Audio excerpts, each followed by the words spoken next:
Want to know how to set up aquarium lights for your planted aquarium or aquascape? Then you really need to stay tuned to this video.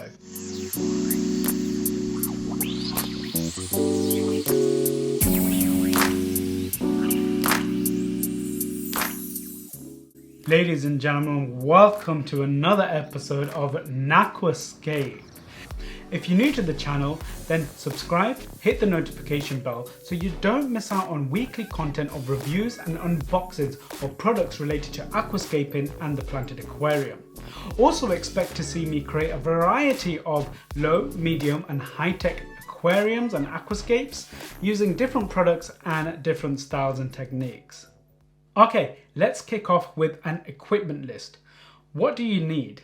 You need an aquarium light and an adjustable inline dimmer with a timer if you want to set up your lights like a boss.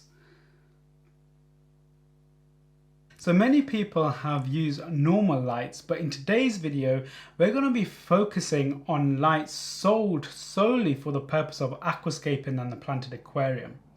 Now the first thing you need to establish is if you are using CO2. This will allow you to use high energy lights. You need to understand that there is a relationship with CO2, lights and the rate of plant photosynthesis. Therefore, the stronger the lights you use, the more CO2 you will need in your aquarium for your plants to photosynthesize and grow. If you use a strong light and don't have the right amount of CO2, then you will lead to problems with excess growth of algae. But remember guys, having a little bit of algae is actually good. Your Amano shrimp and your Otto catfish, they will need a little bit of algae to graze on. Also, a little bit of algae is also beneficial in the aquarium as it also creates oxygen. The trick is to have a little amount of algae and suppress excessive algae cell growth. In this channel, I've shown how you can have a low-tech aquarium with no CO2 and low to moderate lighting with no algae issues at all. If you want to see a video of that, then check out this link. The main reason that I didn't have any algae is, and basically I focused on having good plant growth, is because I had the right amount of nutrients as guided by the manufacturer's instructions, and I did good water changes routinely and I had good lighting. So let's talk about fluorescence tube versus LED for a second.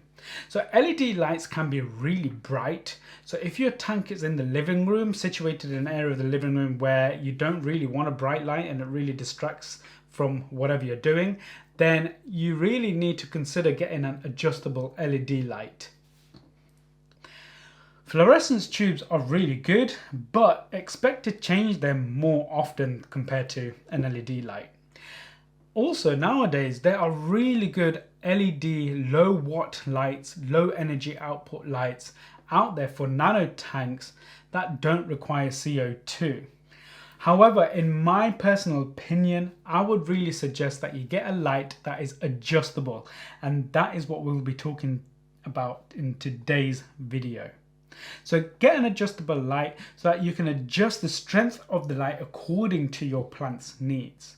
Hopefully the instructions that come with your light can tell you how strong each setting is in terms of what we call lumens or lux. So as a rule of thumb, low energy demanding plants such as Java fern, trident fern, Anubias, most crypts, the tenellum green, the Helanthrium tenellum green, most bucephalandras, Marcella husuta for example, Bacopa carolina, even Rotala rundidifolia, I think that's how you say it, certain types of Vallis and certain types of moss as well, don't need CO2, okay, or they can benefit from a little bit of CO2 and lower lighting levels. In fact, if you set up an aquarium with those type of low energy demanding plants and you pump in excessive CO2 and not the right amount of light or insufficient light or too much light. Actually, if you're giving too much CO2, too much light, then because these are slower growing plants, you might end up with algae issues, particularly if you've just got predominantly, you know, Java ferns and certain types of crypts, slow growing plants. You don't want lots of CO2. You might not need any CO2 in that case, and you don't want high amount of lighting because you're going to get algae issues. So for low energy plants like your kind of crypts and Java ferns, you only need about 10 to 20 lumens of light, and that works out to be about 0.25 to 0.5 watts per litre.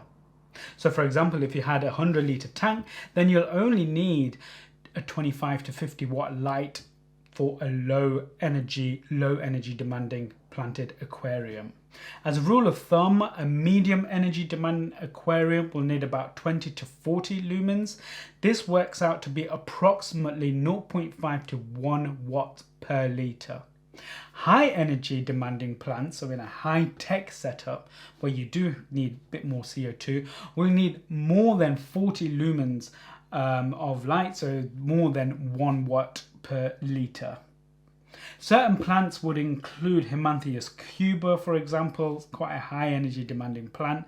Tropica actually do a labeling system on the labels. I'm fully aware that you're probably aware of this. They have a labeling system, easy, medium, and advanced.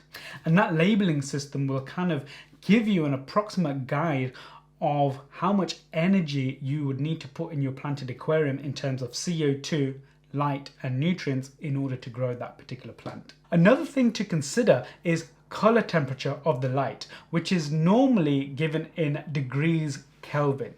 So you want to choose a light that is more closer to natural daylight, which is not too far off a color temperature between 5,500 and 6,500 degrees of Kelvin.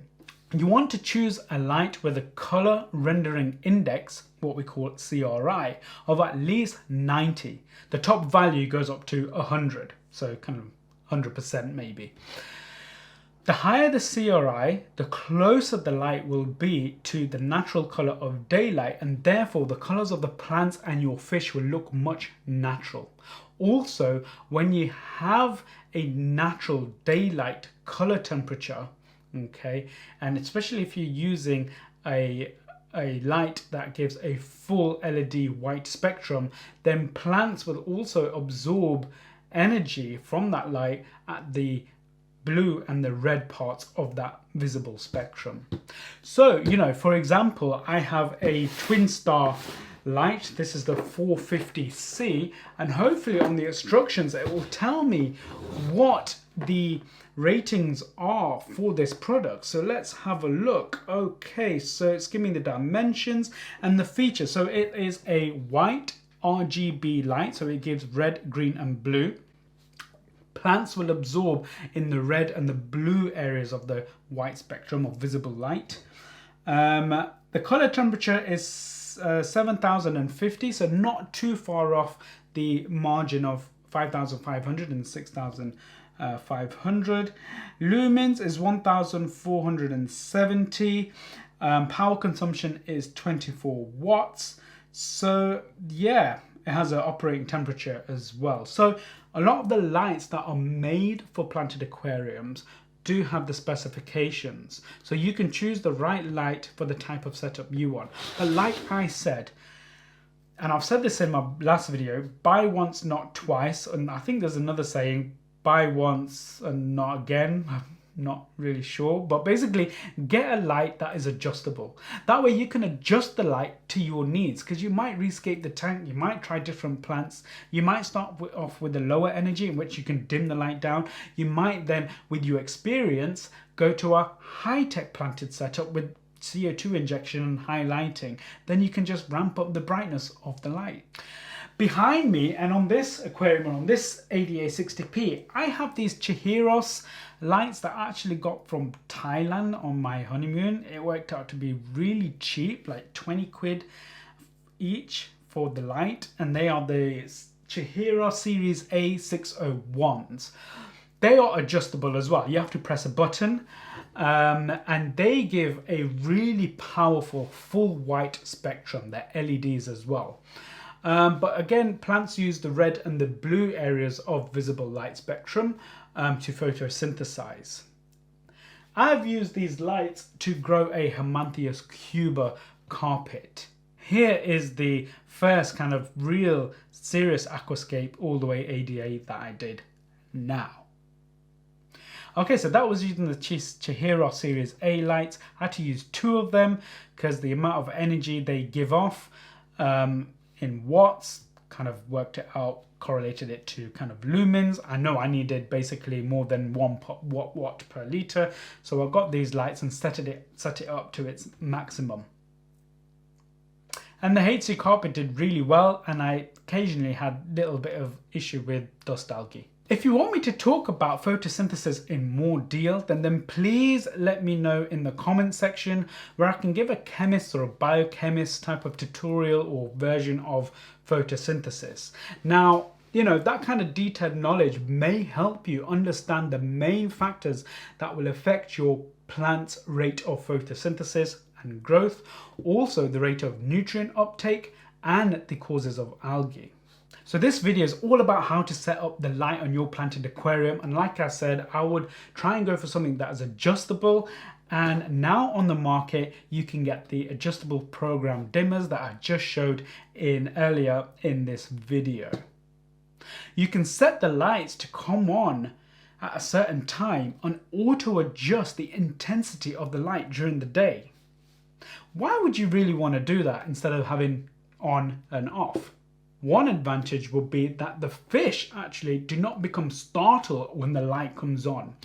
The other advantage is that you won't have continuous bright light, which could cause algae issues. You don't want intense light in the first week of the aquascape. With a programmable dimmable light, you can suppress the intensity, and then as the aquascape matures, increase the intensity and monitor the situation with your CO2 levels. You can adjust the CO2 levels then more finely and create a more balanced aquarium, coupled with putting in the right amounts of nutrients. Okay, let's check out these programmable dimmers. I got these from Amazon. I'll leave a link in the description. So what's the first thing that we need to do? So we need to plug this thing into the mains first. So here I have the mains from a Twinstar 450C light. So let's get that in here. So where would that go? I think that goes in there like so. Yep, so the mains is in, and there we have it. So at the moment we need to set the time. Press the mode button and we got set. We can do hours and minutes. Let's set the minutes, so just check the time again. 21:38 UK time. Setting the minutes to 38, and then the hour, oh, I missed it. Okay, and then press the mode button. So if I hold the button down, now that I've set the time, I've got program number 1, and yeah, say 9 o'clock, I can adjust that hour to 8 or to 10, so it goes up. So let's say 9 o'clock, press the mode, and now I can adjust the intensity. So let's keep it at 3% for sunrise. Press the mode again, and let's say from 9 o'clock to 1 o'clock, I'm going to go from 3% to let's say actually 100%. So it's not going to be a sharp jump, it's going to gradually increase the intensity of the light from whatever I set, 3% at 9 o'clock to 100% at 1 o'clock. So a really gradual increase. Press the mode, program number 3. And let's say at 1 o'clock it's at 100%. So let's say I'm going to keep it 100% for 1 o'clock, 2 o'clock, 3 o'clock, 4 o'clock, 5 o'clock. Okay, say 5 o'clock. So 4 hours at intense, 100%. Okay. Press the mode and I want it to be at 100%. Okay, and then program number 4, I'm at 5 o'clock. And then let's say we're going to start ramping down. So at 5 o'clock we're going to start ramping down to 6 o'clock. I'm going to start ramping down to say 50%. I'm happy with that over a course of an hour. Then program number 5, we can say, where was I? 6 o'clock at 50%, 7 o'clock at 25%, and then program number 6, what did I say? 7 o'clock, 25, let's say 8 o'clock down to 10%, and then let's say, and let's do 9 o'clock. I am going to now have it off. So 12-hour period of light, and in that 12-hour period there was a burst of intense light. So why don't I plug this into the twin star light, put the light on the tank, and then show you manually by increasing the intensity and decreasing the intensity what that looks like on the tank. Okay, so the light is completely off, and there is a light at 1%. You get this nice kind of moonlight effect. 2%, 3%, 4%, and you can see steadily it increases the intensity of the light. Now it looks brighter in the camera than it actually does by person. That's just because of the way the camera is set, but you know, I can increase the intensity of the light all the way to 100%. And because I've got my aperture really high, and then I can ramp it down slowly. I'm just pressing the ramp down button and it ramps down gradually. 5, 4, 3, 2, 1, off. Alright guys, so there you go. How to set up a light and some information about lights in general and what to consider for your planted aquarium. I suggest get an adjustable light with a programmable timer. If you like this video, subscribe, hit the bell, hit the like button, and I'll see you in the next one. Ta-ra!